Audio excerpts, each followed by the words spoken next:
izin memperkenalkan diri, saya Aulia Syifa yang hari ini menjadi ahli gizi yang akan memandu kegiatan kita pada pagi hari ini. Sepanjang pagi hari ini, Ibu kabarnya baik? Pagi Bu, alhamdulillah lumayan. Cuman badan masih sering lemas. Pagi juga Bu. Ya, kadang Ibu juga sering ngeluh cepet haus. Oke, baik, terima kasih atas konfirmasinya. Jadi tujuan konseling kita pada pagi hari ini sudah saya catat, yaitu mengatur pola makan Ibu dan mengontrol gula darahnya agar lebih teratur, agar lebih terkontrol maksud saya. Dan selain itu juga biar Ibu lebih nyaman makan. Dari sepanjang kita berbicara ini, apakah suara saya terdengar jelas Ibu? Ibu masih bisa mengikuti? Jelas Mbak, saya masih bisa mengikuti. Oke, selanjutnya mungkin saya akan tanya, kemarin hari Minggu Ibu ada bagaimana kegiatan Ibu dari pagi sampai malam, dan apa saja yang Ibu makan dari pagi sebelum bangun istirahat sampai malamnya Ibu istirahat kembali? Jadi Mbak, biasanya saya itu bangun pagi itu jam 5. Terus kadang-kadang karena udah ngerasa lapar, saya itu bikin teh jam 7. Saya minum teh sama makan gorengan 2 biji kayaknya Mbak. Habis itu setelah itu masih nunggu nasi yang masak, jadi saya tinggal cemilin dulu. Terus sekitar jam 8 nasi baru masak, itu saya makan nasi pakai telur. Oh iya. Sudah makan pagi, makan siang ya tadi ya? Itu tadi masih makan pagi Mbak, nasi sama telur. Untuk Lalu makan siangnya? siangnya itu tuh jam 1-an sayanya Mbak, itu saya makan ayam goreng sama nasi sama pakai sedikit sayur. Nasinya berapa banyak Ibu? Kayaknya ada setengah porsi piring deh Ibu. Kayaknya Ibu, soalnya saya juga agak nambah sedikit habis itu. Oh iya, jadi nambah ya? Iya. Terus sorenya itu jam-jam 3:30 kayaknya, atau jam 4 saya itu ada makan pisang goreng 2 biji Mbak. Terus malamnya itu habis isya kayaknya saya makan nasi pakai ikan sama sedikit sambal Mbak. Terus biasanya itu saya sebelum tidur minum teh lagi. Oke, dari seharian 24 jam kemarin itu, dari yang saya highlight, dari yang saya ini garis bawahi, ini Ibu masih sering makan gorengan sama masih minum minuman yang manis ya? Iya Bu, memang suka teh manis. Kalau nggak manis katanya kurang enak. Iya, oke, saya paham sih memang kalau kendala itu. Cuman ya memang dari keluar Ibu, saya nggak akan bilang aja Ibu, saya nggak akan langsung cut, nggak boleh sama sekali minum teh manis, enggak. Tenang aja, nggak akan saya cut langsung. Cuman ada lagi tambahan.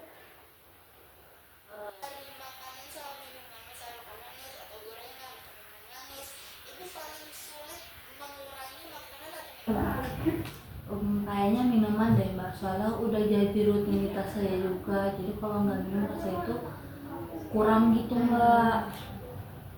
Jadi hambatan utama kita ini nih pada pengurangan minuman manis. Sama Ibu gampang merasa lapar atau cepat merasa lapar? Saya gampang merasa lapar Mbak, jadi kadang-kadang tuh saya tuh kalau makan siang nambah lagi nasinya. Oke. Mungkin itu poin penting yang bisa kita cari sama-sama solusinya. Selanjutnya? Kadang di rumah ada cucu yang beli gorengan, jadi Ibu ikut makan juga. Oh iya, kalau dari kondisi itu sih, kalau memang makanannya sudah ada di rumah, memang godaannya lebih besar. Saya mengerti sekali. Hanya saja mungkin memang makan manis itu enak banget, bikin cepat puas, bikin cepat kenyang. Tapi ya efek di dalam tubuh, gula darah bisa lebih cepat naik dan bisa lebih tinggi. Selain itu juga kalau misalkan sering, Ibu bisa jadi jauh lebih cepat lemas, dan pemulihan Ibu bakal jauh lebih lama kalau memang masih sering seperti itu pola hidupnya, pola makannya saya.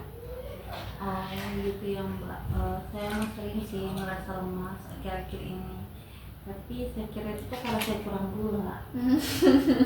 Nggak apa-apa.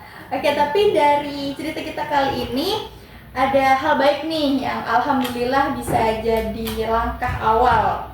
Yang pertama mungkin ibu makanan utamanya sudah 3 kali, tidak kurang, dan kebetulannya juga itu 3 kali sehari makan utama itu teratur kan, bukan yang kayak cuman karena weekend jadi ibu makan 3 kali. Teratur kan. Oh ya, kayak alhamdulillah berarti ibu juga sudah makan 3 kali sehari, ibu juga sudah mulai makan sayur walaupun sedikit, ya itu sudah langkah yang bagus sekali. Alhamdulillah ya Mbak. Dan supaya nyaman mungkin saya nggak akan langsung cut teh manisnya, saya tidak akan langsung cut gorengannya mungkin, tapi sebagai laki kecil mungkin agak bisa dikurangi berapa kali minum tehnya dalam sehari, dan gorengannya mungkin bisa disubstitusi atau bisa diganti seperti buah pisang, seperti itu buah-buahan yang lain yang lebih mudah ditemukan di pasar. Kalau dikurangi sedikit-sedikit mungkin saya bisa coba Mbak. Oke. Selain itu mungkin kalau dari nasi saya nggak akan bilang langsung ganti jangan nasi merah kan, enggak ya ibu. Nggak semua orang gampang dapat nasi merah. Tapi untuk nasinya mungkin kita bisa lebih atur porsinya. Ibu kan makannya setengah piring tapi ditambah lagi. Mungkin kita bisa kontrol tuh porsinya jadi setengahnya aja atau seperempat aja, tidak ditambah lagi. Setelah itu lauknya bisa kita dapatkan dari ayam, terus ikan, tahu, tempe. Setelah itu mungkin sayurnya bisa lebih beragam. Misalkan hari ini masak bayam, besok pakis, terus besoknya lagi gambas. Seperti itu ya ibu, bisa lebih banyak variasi sayurnya. Selain itu mungkin target yang bisa kita ambil pada pagi hari ini mungkin ada 3 kali ya bu. Pertama mungkin mengurangi gula. Terus juga gorengannya mungkin tadi yang pertama ditukar sama ini sama buah. Setelah itu porsi nasinya lebih bisa dikontrol. Nah, untuk 3 tujuan ini kira-kira dari 1 sampai 10 ibu seberapa yakin bisa menjalaninya di minggu depan? Kayaknya 7 deh Mbak. 7 itu kan angka yang gede ya bu. Itu kenapa ibu memilih 7 bukan 4 atau 5 atau berapa? Karena saya mengurangi gula darah saya biar badan saya itu nggak cepat lemas, terus biar berat badan saya juga bisa turun. Oke, kebetulan alasannya kuat sekali. Jadi saya keep alasannya untuk hari ini. Nanti kita lihat lagi evaluasinya di 1 minggu ke depan. Baik Bu, nanti kalau di rumah saya akan bantu Ibu untuk menjaga pola makan. Oke, terima kasih. Mohon dibantu untuk kontrol dan monitoring di 1 minggu ke depan. Kita akan kembali lagi di minggu depan, di hari Senin juga, untuk melihat perkembangan diet ibu pada minggu ke depannya. Terima kasih ya. Terima kasih ya Mbak. Terima kasih kembali.